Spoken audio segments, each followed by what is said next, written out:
নমস্কাৰ জব আৰু কেৰিয়াৰ টিভিৰ অন্য এটি ইনফৰ্মেটিভ ভিডিঅ'লৈ আপোনালোকক স্বাগতম জনাইছোঁ আজিৰ এই ভিডিঅ'টোত মই আপোনালোকক দেখাবলৈ গৈ আছোঁ the director of medical education অসমৰ ফালৰ পৰা আকৌ কিছুমান ভেকেঞ্চিৰ কাৰণে তেখেতলোকে অনলাইন এপ্লিকেশ্যন বিচাৰিছে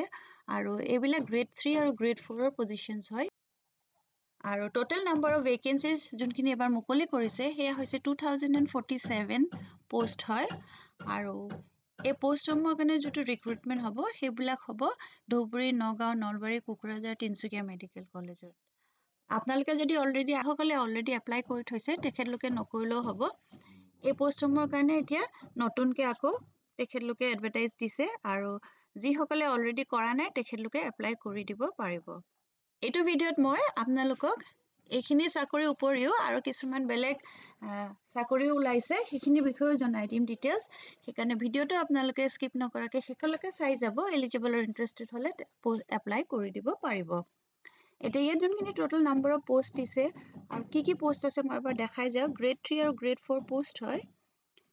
ডাইৰেক্টৰ অফ মেডিকেল এডুকেশ্যন এইটো গ্ৰেড 3 টেকনিকেলৰ পোষ্ট আছে 1070টা ইয়াৰ কাৰণে কোৱালিফিকেশ্যন বেলেগ আছে মই বাকি ডিটেইলছ আপোনালোকক দেখাই দিম অফিচিয়েল নটিফিকেশ্যনখনত তাৰপিছতে গ্ৰেড 3 নন টেকনিকেলৰ পোষ্ট আছে 320টা গ্ৰেড 4ৰ পোষ্ট আছে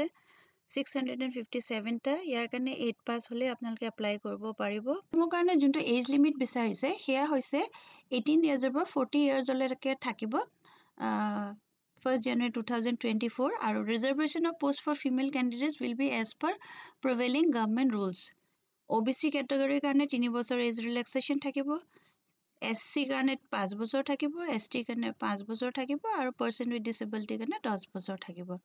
এপ্লাই কৰিবৰ কাৰণে আপোনালোকে ইণ্ডিয়ান সিটিজেন হ'ব লাগিব আৰু এমপ্লয়মেন্ট এক্সচেঞ্জৰ এখন ভ্যালিড ৰেজিষ্ট্ৰেচন কাৰ্ড থাকিব লাগিব আৰু যদি আপোনালোকৰ কিবা কোৱেৰিজ আছে তেন্তে এই নম্বৰটোত আপোনালোকে ফোন কৰি সুধিব পাৰিব এপ্লিকেশ্যন প্ৰসেছটো বিষয়ে আৰু যোনটো এপ্লাই কৰা প্ৰসেছ হ'ব সেইটো অনলাইন হ'ব যোনটো অফিচিয়েল ৱেবছাইট আছে সেইটোত গৈ আপোনালোকে এপ্লাই কৰিব লাগিব মই আপোনালোকক দেখাই দিম গোটেই প্ৰসেছটো আপোনালোকে কৰিব পাৰিব আৰু এপ্লাই কৰা আমাৰ ফটোগ্ৰাফছ লাগিব সিগনেচাৰ স্ক্যান কপি লাগিব যদি আপোনালোকে নাম্বাৰ অফ পোষ্ট আছে এনেস্থেটিক টেকনিচিয়ানৰ কাৰণে 5টা পোষ্ট আছে আৰ্টিষ্টৰ 2টা এসিস্ট্যান্ট ফিজিওথেৰাপিষ্টৰ 3টা এনেকৈ কৰি কেটেগৰি ওয়াইজ গোটেইখিনি দিয়া আছে এবাৰ আপোনালোকে চাই ল'ব পাৰিব কোনটোত আপোনালোকৰ মিলিব আৰু সেই হিচাপে আপোনালোকে এপ্লাই কৰিব পাৰিব এইগিটা গ্ৰেড 3 যোনকেইটা নন টেকনিক্যাল পোষ্ট হয় এইগিটাৰ ডিটেইলছ হয় তাৰপিছতে গ্ৰেড 4 যোনখিনি পোষ্ট আছে এনিমেল এটেন্ডেন্ট কুক ধোবী এনেকুৱা ধৰণৰ এখন হৈছে অফিচিয়েল নটিফিকেশ্যনখন কৈছে অনলাইন এপ্লিকেশ্যন প্ৰসেছটো 29 তাৰিখৰ পৰা আৰম্ভ হ'ব আৰু 9 তাৰিখলৈকে হ'ব ডিসেম্বৰ মাহৰ আৰু এইটো যোনটো ৱেবছাইট আছে www.dme.assam.gov.in এইটো যে আপোনালোকে এপ্লাই কৰিব লাগিব আৰু ইয়াতে আপোনালোকৰ কোৱালিফিকেশ্যনখিনি পোষ্ট ওয়াইজ স্যালাৰি আৰু গ্ৰেড পে আৰু কোৱালিফিকেশ্যনখিনি দি দিছে যেনেকৈ এনেস্থেটিক টেকনিচিয়ানৰ কাৰণে হাই সেকেন্ডাৰী পাছ হ'বলৈ with diploma in anaesthesia technician course or equivalent ইয়াৰ কাৰণে 14,000 পৰা 70,000 লৈকে স্যালাৰি হ'ব আৰ্টিষ্টৰ কাৰণে বিচাৰিছে ডিপ্লোমা ইন ফাইন আৰ্টস তাৰপিছতে ইয়াতো 14,000 পৰা 70,000 তাৰপিছত এসিস্ট্যান্ট ফিজিওথেৰাপিষ্টৰ কাৰণে ডিগ্ৰী বা diploma of physiotherapy from government recognised institute salary একে 14,000 পৰা এখিনি 70,000 কিছুমানত ITI pass with NCVT certificate in TV mechanic বিচাৰিছে অডিওমেট্ৰিক কাৰণে বেলেগ ব্লেকস্মিথ কাৰ্পেন্টাৰ কাৰণে ITI বিচাৰিছে তাৰপিছত ডেন্টাল হাইজিনিষ্টৰ কাৰণে আছে ডেন্টাল ৰেডিঅলজি এনেকৈ কৰি পেলাই টোটাল গোটেইখিনি পোষ্ট আছে ইফালেও আছে এইখিনি আপোনালোকে চাই ল'ব কি পোষ্টৰ কাৰণে আপোনালোকৰ এলিজিবিলিটি মিলে সেই হিচাপে আপোনালোকে এপ্লাই কৰিব লাগিব ইয়াত কোনো এপ্লিকেশ্যন ফিজ দিব নালাগে আৰু selection process will be notified in the official website যোনটো অফিচিয়েল ৱেবছাইট হ'ব এইটো খুলি মই আপোনালোকক দেখাও তাতে আপোনালোকে সিলেকশন প্ৰসেছ আৰু বাকি ডিটেইলছ বিলাক পাব এই গোটেই ডিটেইলছখিনি মই আপোনালোকক দেখাই দিম ইয়াতে নটিফিকেশ্যনখন কেনেকৈ ডাউনলোড কৰিব অনলাইন এপ্লাই লিংক সকলোবিলাক এইখিনিতে পাই যাব এইখন assam.in/dme assam recruitment ইয়াতে আপোনালোকে পাব এই লিংকটো মই শ্বেয়াৰ কৰি দিম apply click here to apply online কৰিব লাগিব আৰু তাৰ পিছতে আপোনালোকে ইয়াতে গৈ লগইন কৰি পেলাই যদি আপোনালোকে অলৰেডি লগইন ক্ৰেডেনশিয়েলছ খিনি আছে লগইন কৰিব নহলে এবাৰ ৰেজিষ্টাৰ কৰি পেলাই এই এপ্লিকেশ্যন প্ৰসেছটো কৰিব পাৰিব ইয়াৰ পিছত নেক্সট মই আৰু এটা ভেকেন্সিৰ বিষয়ে দেখাবলৈ গৈ আছোঁ আৰু সেইটো আহিছে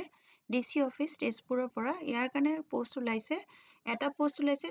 ডিষ্ট্ৰিক্ট প্ৰজেক্ট মেনেজাৰ, ইয়াৰ কাৰণে 22,000 টকা দৰমহা দিব। আৰু আন দুটা পোষ্ট ওলাইছে ডিষ্ট্ৰিক্ট টেকনিকেল ছাপোৰ্ট ষ্টাফ, দুটা পোষ্ট আছে 14,000 টকা দৰমহা দিব। বাকি ডিটেইলছখিনি মই আপোনালোকক এবাৰ দেখাই দিওঁ, আপোনালোক যদি এলিজিবল আৰু ইণ্টাৰেষ্টেড হয় তেন্তে এপ্লাই কৰিব পাৰিব। প্ৰথম পোষ্টটোৰ কাৰণে graduate in any discipline with working knowledge of computer বিচাৰিছে, মিনিমাম 2 বছৰৰ experience in IT field and having knowledge of computer system. আৰু যোনটো DTSSৰ পোষ্ট হয় তাৰ কাৰণে 12 পাছ উইথ ডিপ্ল'মা ইন IT বিচাৰিছে, মিনিমাম এবছৰৰ ৱৰ্ক এক্সপিৰিয়েঞ্চ থাকিলে আপোনালোকে এপ্লাই কৰিব পাৰিব। The maximum age limit for applying for the post of DPM and DTSS should be 41 years as on 1st January 2023. এইটো 24 হ'ব লাগে আচলতে।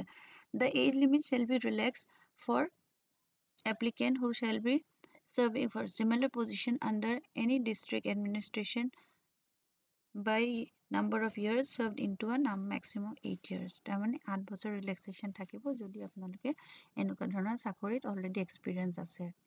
11 মাহৰ এইটো কণ্ট্ৰেকচুৱেল পোষ্ট বুলি কৈছে আৰু মে বি এক্সটেণ্ড কৰিব আপোনালোকৰ পাৰফৰ্মেঞ্চৰ ওপৰত। তাৰপিছত ৱৰ্ক লোকেশ্যন তেজপুৰতে হ'ব আৰু চিলেকশ্যন ক্ৰাইটেৰিয়া হ'ব পাৰ্চনেল ইণ্টাৰভিউ হ'ব। ইয়াৰ কাৰণে written exam 15 number of multiple choice question will be asked comprising total of 50 marks from topics general awareness, mathematics, quantitative aptitude and reasoning, knowledge of computer and governance.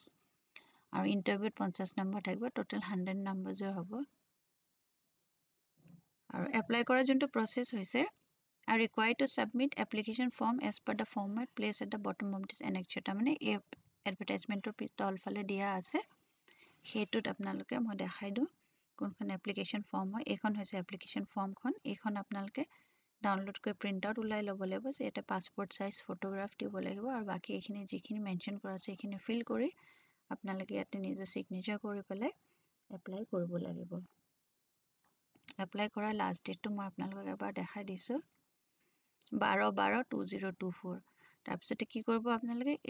আপোনালোকৰ যোনখিনি documents আছে educational qualification হৈ গ'ল, তাৰপিছতে experience certificate, registration, employment এক্সচেঞ্জৰ registration, এই সকলোবিলাক আপোনালোকে ফটোকপি কৰি পেলাই ছেল্ফ এটেচ কৰি ল'ব। তাৰপিছতে এইটো ড্ৰপ বক্স থাকিব গণভৱন ডিষ্ট্ৰিক্ট কমিশ্যনাৰ শোণিতপুৰ, এইটো 12 তাৰিখৰ ভিতৰত আপোনালোকে এপ্লিকেশ্যনখন সৈতে একেলগে কৰি পেলাই তাতে ড্ৰপ কৰি দিব পাৰিব। ইয়াৰ কাৰণে একো এপ্লিকেশ্যন ফিজ দিব নালাগে, সেইকাৰণে আপোনালোক যদি এলিজিবল আৰু ইণ্টাৰেষ্টেড হয় তেন্তে পোষ্টসমূহৰ কাৰণে এপ্লাই কৰি দিব পাৰিব। এইটো ভিডিঅ'ত মই জনাবলগীয়া ইমানেই আছিলে। আপোনালোকে যদি ভিডিঅ'টো চাই ভাল পালে তেন্তে লাইক এটা কৰি দিব আৰু ফ্ৰেণ্ডছ আৰু ফেমিলিৰ মাজতো শ্বেয়াৰ কৰি দিব। কোনোবা যদি পোষ্টকেইটাৰ কাৰণে ইণ্টাৰেষ্টেড হয় তেওঁলোকেও এপ্লাই কৰি দিব পাৰিব। আকৌ এটা নতুন ভিডিঅ' লৈ লগ পাম। ধন্যবাদ।